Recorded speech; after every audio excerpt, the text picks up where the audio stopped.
Hello and welcome back. Now we are going to make thumbprint cookies. These cookies are delicious and they are eggless and nut-free. They're sweet and will have guests and from little kids to older seniors raving about your baking. It's quick, easy, and unbelievably delicious. So what we're going to do is we're going to start off with one package of Philadelphia brick cream cheese. This cream cheese is going to be slightly softened, so what I did is I left it out for about a half an hour to make it soft enough to mix, but not so soft that it's melted. And now what we're going to do is put it in here. I forgot to mention that this recipe makes about a dozen cookies, but it depends on the size that you create the cookies and how many you want. So if you want small cookies, it'll make more. If you want bigger cookies, it might make less, or it might make exactly a dozen. And now we have our cream cheese, and basically the other ingredients are, you want 3/4 a cup of butter, but this is not 3/4, this is 1/2. 3/4 or 1/2 works. It depends on what you personally prefer. 1 cup of sugar, 2 1/4 cups of flour. It can be all-purpose or regular white flour. And what I had here was Baker's chocolate chips, and we crushed them to make them finely grinded. And this recipe originally came with substituting for pecans and nuts, but now we substituted chocolate chips because it makes it sweet, and it also adds the crunchiness that the nuts were added to the recipe before. And you also have 1/2 tablespoon of baking soda, which is mixed in the flour, and 2 teaspoons of vanilla. I personally prefer the pure vanilla extract, but you can also have the vanilla flavoring, which works perfectly fine.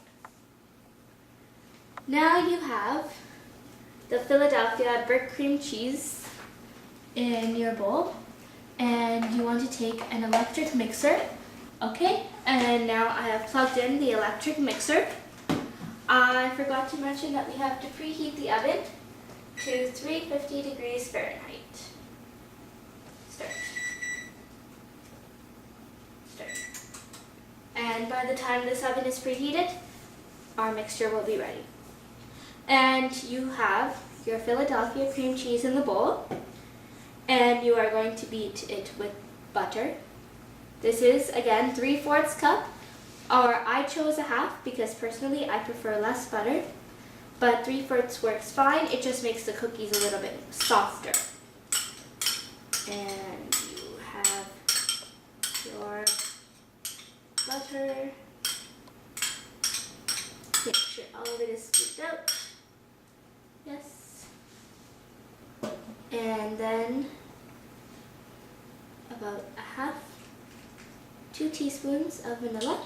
I like to put in the vanilla with the butter because they're both liquids, and I personally find that if you put it in with the flour or the sugar, it gets concentrated in one area, but if you put it in with butter, where it's liquidy, it mixes in better. And maybe just an extra 1/2 teaspoon because I feel like it.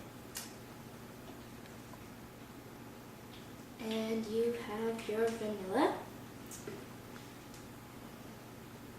And you want to mix it with your 1 cup of sugar. It may look like a lot of sugar, but for the amount of cookies that it makes, it's fairly decent. And we are going to mix this on medium. Okay. And here is your well-blended ingredients. Once again, that was the 1 brick of cream cheese, 3/4 cup of butter, 1 cup of sugar, and 2 teaspoons of vanilla.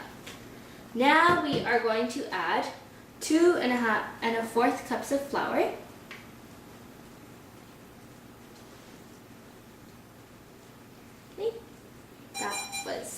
2 cups and a 1/4 cup of flour.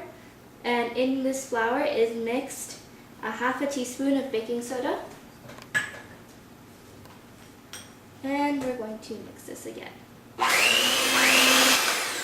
Okay. So now we are done with mixing all of the ingredients. Zoom in, please. And this is what the batter should look like. It looks a little ugly right now, but it'll be nice later. And now what we are going to do is we're going to mix in the finely ground chocolate chips. You can have regular chocolate, you can have nuts, but since this episode and this show in particular is for nut-free, we added chocolate chips. But if you want, you can also add nuts, you can add pecans, you can add walnuts, almonds. Almonds particularly taste good with this type of cookie. And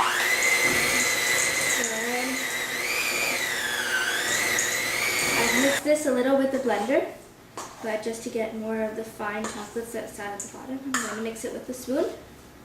And now our batter is nicely solid.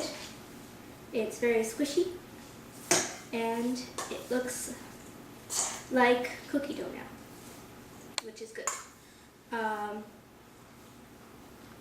And just gather the little fine bits that are stuck at the bottom so that we don't waste any batter. And now, in the end, your batter should look like this. Okay, and you can see the nice chocolate chips. It's not so finely ground in that you can't see it and it's completely in. So you can get a little bit of a crunchy taste too once the cookie's cool. And now what we are going to do is we are going to refrigerate this mixture for about ½ an hour. Okay, hello, and now we are back. The cookie dough has just been refrigerated. It's nice and cold. And they say that they refrigerate it to let the baking soda set so that the cookies rise higher. And now what I've done here is I've taken a small handful of cookie dough, just enough to squeeze your fist in, zoom in, and just rolled it around a little until it becomes smooth. And then place the small 1-inch balls about 2 inches apart, or a couple of centimeters apart, because they'll stick together. And then press it down a little bit and take your thumb. This is where the thumbprint comes in. And make a nice little indent here. Zoom in. And now you have little indents in these nice cookies. Okay? And now what we are going to do is grab your baking mix, and the oven is now nicely preheated, and place these in the oven for approximately 10 minutes. 10. Okay, that is 10 minutes in the oven. And leftover cookie dough, you can make more cookies out of this later. And what we are going to do is, you're probably wondering what we're going to be putting in the little holes that we made. Well, basically you can put anything in there, like jam, chocolate, you can even put custard if you wish. But right now we have Baker's white chocolate squares. So I took 2 of these squares and I melted them in the jar. Or Baker's milk chocolate. You can also have dark chocolate for a nice bitter taste. But here is semi-sweet chocolate. Zoom in. Okay. And we have here apricot jam. It does not matter what brand, it's jam. You can have apricot jam, you can have plum preserve, you can have strawberry jam, which we have here too. And what you want to do is you want to melt the chocolate, have them all nicely set up, and once the 10 minutes are over in the oven, we're going to fill the holes with any of these. I generally find that the older people prefer the jam cookies, and younger people, such as little kids, prefer the chocolate because it's sweeter. And now we will meet you back in about 10 minutes to fill the cookies. Okay, and we're back.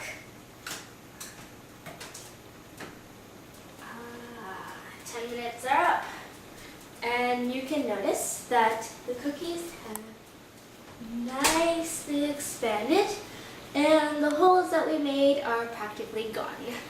So now what we're going to do is, yes, they may be hot, but we're going to take our thumb. You can also do this with a spoon where you just indent it in. But I find that the spoon does not work as well, so I am going to use my thumb. You can make quick indents in. You just have to poke it a little bit because by this time the cookies are nice and soft, so it works well. And just to show, use a spoon too. Just pat it down a little so that the hole is made. Each cookie. Okay, and now that we are all indented, as you can see here,